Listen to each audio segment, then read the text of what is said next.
Hello YouTubers. This would be, I believe, Model Railroading on a Budget installment number 30, part 30.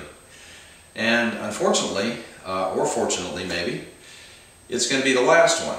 And the reason is that I've decided to stop work on the layout. I still have, I'm not getting out of the hobby, I'm just stopping on this layout. And the reason for that is that my wife and I have decided that we're going to create a partition in our bonus room upstairs so that I can have a permanent space for the layout. As you know, I think in my past videos I've talked about having some grandsons. I've got 3 of them now. And we think that for them to enjoy it and to be able to help me work on it and just enjoy running it, it would be better in a permanent place. So, just some background for those of you who haven't maybe seen all of the videos I've posted, or maybe haven't been with me for the last 2.5 years, 3 years now. The original intent of the layout was, model railroading on a budget. It was in a garage at the house that we had prior to this one, and with the intent of, let's build something in the garage, something inexpensive, something that's movable, so that I can enjoy it, but when I'm done working on it, I can slide it out of the way and still have use of the garage. So that was the intent. I didn't want to spend a whole lot of money, but I at the same time wanted something that was, relatively nice to look at and something that I would enjoy working on, and, which I've done with this layout. So lots of lessons learned. Lots of great comments from viewers and subscribers, which I appreciate. And so the plan is that this layout is going to pass into history. I'm going to be using parts of it to construct the new layout. The new layout is going to be an around the walls, possibly a walk-in layout. I guess those are the same, around the walls and walk-in. The other type of layout that I've thought about is maybe a duck under, or something that has a lift-out bridge. So anyway, some things I thought about. I've looked at some track plans. I haven't finalized anything yet, but in a few minutes we'll head on up there and I'll show you where this is going to be. But so what's going to change? Maybe not so much on a budget now. This layout's going to be permanent. It's going to be my hobby for the rest of my days here. And so, I don't want it to be cheap. I want to build it well enough so that, it functions, that I don't have to worry about redoing track. I'll probably maybe do under the table switch machines, use code 83 track instead of code 100. Probably use cork roadbed instead of foam roadbed, which I have here. The foam roadbed goes down really easily, but I've had some issues with, especially on the outside of the curves here, the foam has, I don't know if it's shifted or if I didn't put it down correctly, but the trains tilt towards the outside of the curve. And I don't know if that's due to expansion or, I possibly didn't have enough weight on it when I glued it down. So I think I'm going to go to cork and, the different profile track. I will save some of the parts of the layout. The framing that the layout is sitting on right now, I can reuse it, the 2x4s and so forth. I can cut those up and make bench work out of those. The area of the town is sitting on a separate piece of foam, which I think is about 2 inches thick. I'll have to go back and look at some of my other videos just to refresh my memory. So I'll probably cut the town out, in a hole as it is now, just cut that out. I want to take the area of the church up in the cemetery, I want to cut that out. That's the last area I've put in, and I know what's under there, so I can cut that out. Other than that, that's probably the only pieces of the railroad that I'll salvage. Obviously the buildings will come along, and everything else, the telephone poles and the factories and so forth. But what I found in constructing this layout was that, I like everything I have on here, but it's not big enough for some of the other stuff that I'd like to have. I've talked time and time again about the intermodal yard over there. It's too small, the tracks are too close together. It was an experiment on using the matting from the photographs as a base for that intermodal yard. I like that, but I'd probably do it a little differently. So lessons learned, as I said.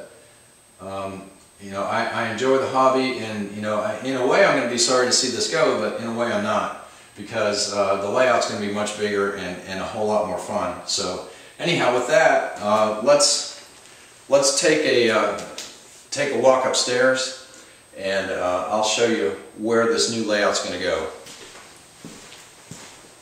Okay, so here we are in the garage. I've got the camera off of the tripod now, and we're going to go in the house so you can kind of get a sense of where this is. And we're going to turn and go right up the stairs into the bonus room here. So as you can see, that turn and the height of the doorway would, it's a regular old 7-foot high doorway there. So there's no way I could get the layout up here in one piece.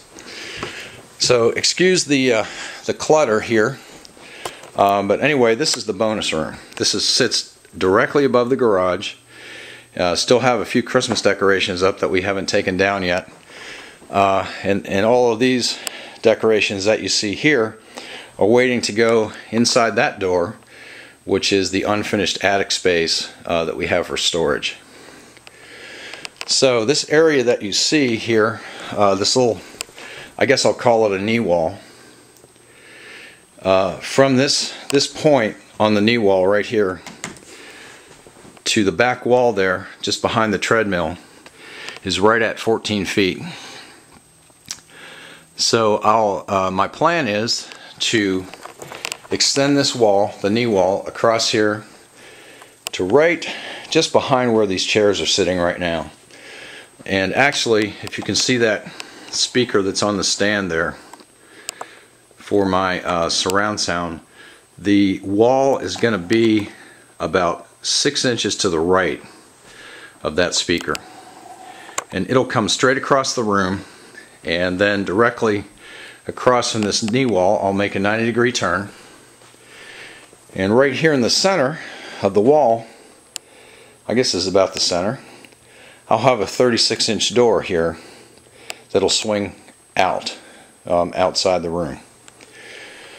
So what I'll have, I'll extend this knee wall to the ceiling, and so this will be an enclosed room completely. I'm going to have from the corner here down to the door is just under 8 feet. So I'll have 8 feet there. I'll come across the door, which is I don't know, 28 inches I believe, and then back to the corner is a little bit over 3 feet, so that makes up my 14. And then coming across the back, as I said, is 10. So I think what I'm going to do is, it's at least going to be U-shaped, so it'll come down the walls, across this back wall here, down along this new wall, which isn't here yet, and then back around and then cross in front of the door, which will be right here. So I'll have to put either a lift-out bridge or a duck under by the door. I'm thinking lift-out bridge, only because we're still going to need access to the storage area in the attic. Obviously there'll be a bridge over there, which is either going to be lift up or hinged. Haven't decided yet. I think I'll probably have to make it lift out, just so that I don't destroy anything when we open the door and start carrying stuff in there. So but that's the plan, is to build at least a U-shape, maybe a complete around the walls with a couple of lift out bridges. I had thought of just doing a U-shape and then having turnarounds at the end here, like a circle. But with my intermodal cars that I've got, the minimum radius that I want to try and keep is 24. So that's a 4 foot by 4 foot square with the track at the very outside of it just to make that radius. I also want to have a double track main line for continuous running, because you know I know that's what the kids will like. But you know, I'm also going to have some switching in here too. So just to kind of keep it interesting, you know, have the main line in here, double track, so the trains can run. Have the intermodal yard, you know, a bunch of factories and so forth. And what I'm going to do in the next couple of weeks is sit down and make a list of the features and things that I wish I had on my current layout that I couldn't, either because of size or other limitations. So I'm going to head back down to the garage here, because looking at my Christmas decorations is not very exciting. I'll cut back up here in just a minute. So anyway, back in the garage.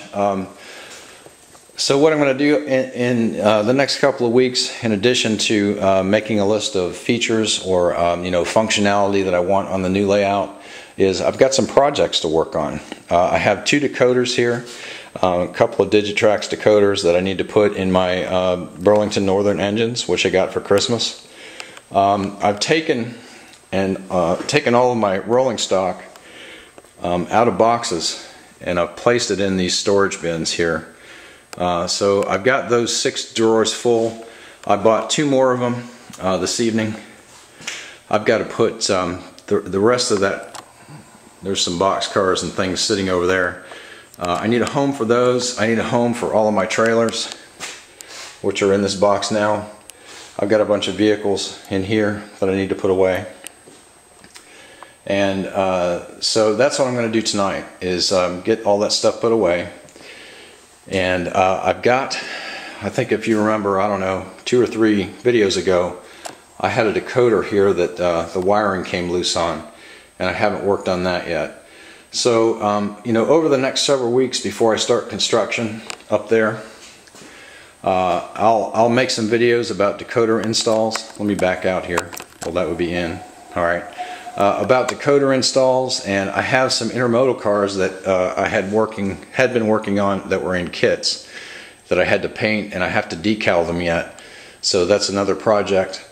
I have some tanker cars that need couplers installed. I have some other cars that need the horn hook couplers removed, coupler pockets installed, and then Katie style couplers put on those. So I think that's going to be the extent of projects that I upload in the next few weeks before I start construction. I'm hoping maybe by the middle of March anyhow to at least have that underway. So I'll keep you notified about changes and things that are going on, and when I start that construction, we'll definitely catalog that as well. So I appreciate all of you staying with me. I know tonight's update was a little bit long, probably a little bit boring, but I just wanted to keep you abreast of what the process is here on the layout. So it's going to be coming apart, and you know, kind of like the phoenix rising from the ashes. I'll be taking the bench work out and using it upstairs, you know, where I can. So with that, I'll sign off for this evening. Appreciate the comments and all of the viewers who have stuck with me, and all of the subscribers. I really appreciate your support, and look forward to talking with you in the future. Thanks.